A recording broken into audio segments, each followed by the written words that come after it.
Assalamualaikum warahmatullahi wabarakatuh. Perkenalkan, nama saya Ferdiansah. Di sini saya akan menjelaskan tentang sejarah kedatangan penjajah bangsa Barat ke Nusantara. Kedatangan bangsa Barat ke Nusantara tidak terjadi secara tiba-tiba.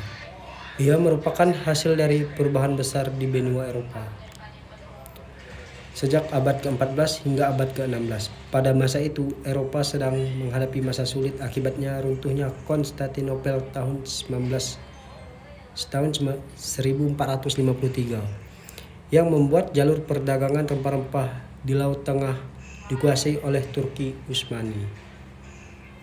Akibatnya, komoditas penting seperti lada, cengkih, pala, dan kayu manis menjadi sangat mahal.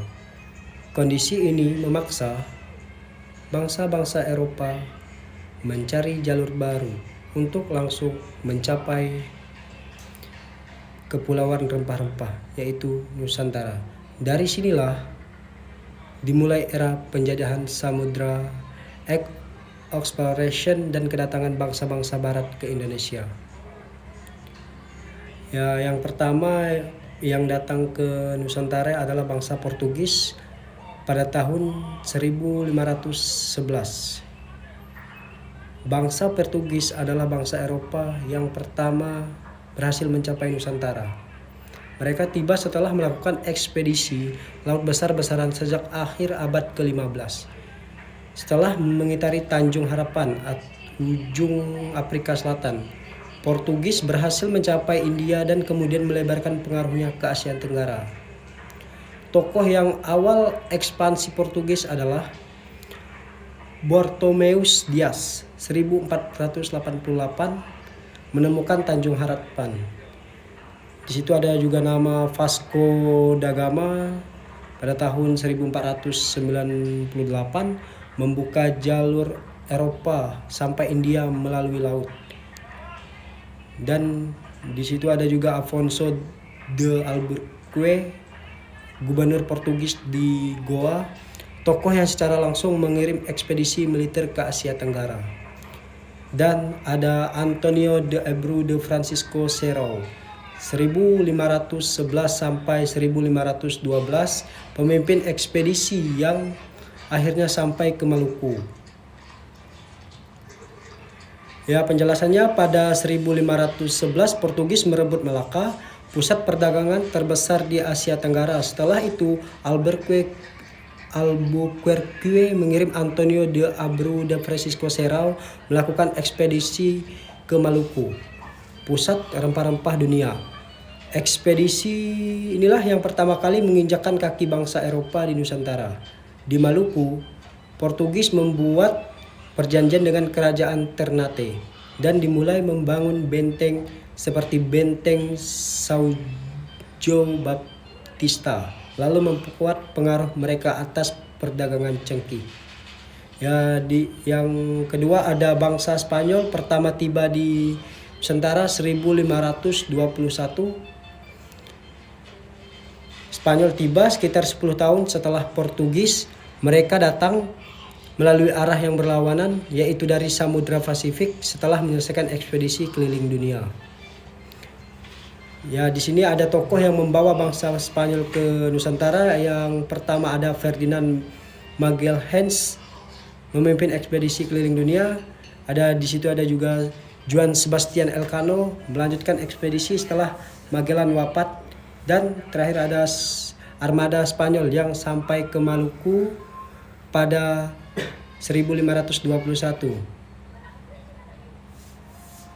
Yang ketiga ada bangsa Belanda, pertama tiba di Nusantara 1596.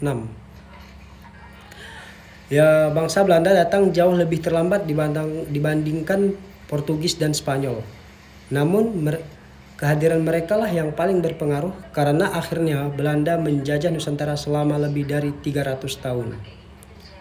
Siapa yang membawanya? Yang di sini ada nama tokoh armada pelopornya, yaitu Cornelis de Houtman, memimpin ekspedisi Belanda pertama ke Nusantara. Yang kedua ada armada Belanda tahun 1596 yang berangkat dari Amsterdam. Penjelasannya, Pada 1596, sebuah armada Belanda yang dipimpin Cornelis de Houtman berhasil mendarat di Banten, pusat perdagangan lada di Jawa Barat. Walaupun ekspedisi pertama ini tidak berjalan mulus karena persoalan diplomasi dan harga, kedatangan Houtman membuka pintu bagi ekspedisi selanjutnya. Setelah melihat keberhasilan Portugis dan potensi besar rempah-rempah Nusantara, Belanda semakin agresif.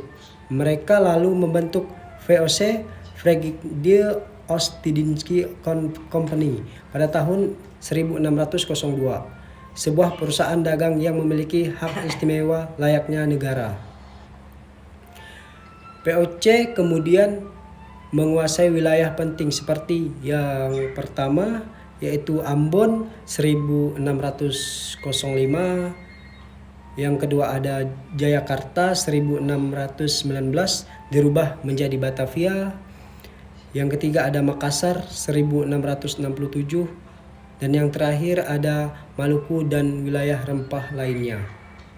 Dengan kekuatan militer, diplomasi dan monopoli dagang, VOC menjadi Nusantara sebagai basis perdagangan terbesar di Asia. Yang keempat ada Inggris. Pertama tiba 1602. Inggris datang hampir bersamaan dengan Belanda. Mereka membentuk AEC, East Indian Company, pada tahun 1600 dan segera mengirim ekspedisi dagang Asia. Siapa yang membawanya? Tokoh yang membawanya ada James Lancaster, memimpin ekspedisi Inggris yang pertama ke Nusantara. Yang kedua ada East India Company, AEC, sebagai lembaga yang mengatur perdagangan Inggris di Asia. Penjelasannya, pada tahun 1602 armada Inggris tiba di Aceh, menjalin hubungan dagang dengan Kesultanan Aceh yang saat itu menjadi salah satu kerajaan terkuat di Nusantara. Inggris juga mendirikan pos perdagangan di Banten.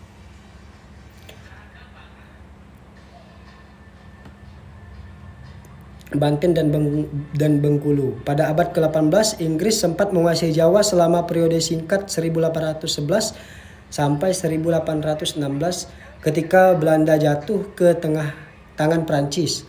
Masa pemerintahan singkat Inggris dipimpin oleh Thomas Stamford Raffles yang kemudian terkenal karena reformasi administratif dan penelitiannya tentang Jawa. Kronologi untuk kesimpulannya tentang kedatangan bangsa Barat ke Nusantara. Kedatangan bangsa Barat ke Nusantara merupakan proses panjang yang dipicu oleh kebutuhan Eropa akan rempah-rempah. Dampaknya sangat besar, mulai dari perubahan ekonomi, politik, hubungan antar kerajaan, hingga berakhirnya kedaulatan lokal. Meskipun bangsa Portugis yang datang pertama kali bangsa Belanda adalah menetap dan paling berhasil memusatkan kekuasaannya hingga akhirnya Indonesia mengalami penjajahan yang panjang. Terima kasih. Sekian penjelasan dari saya.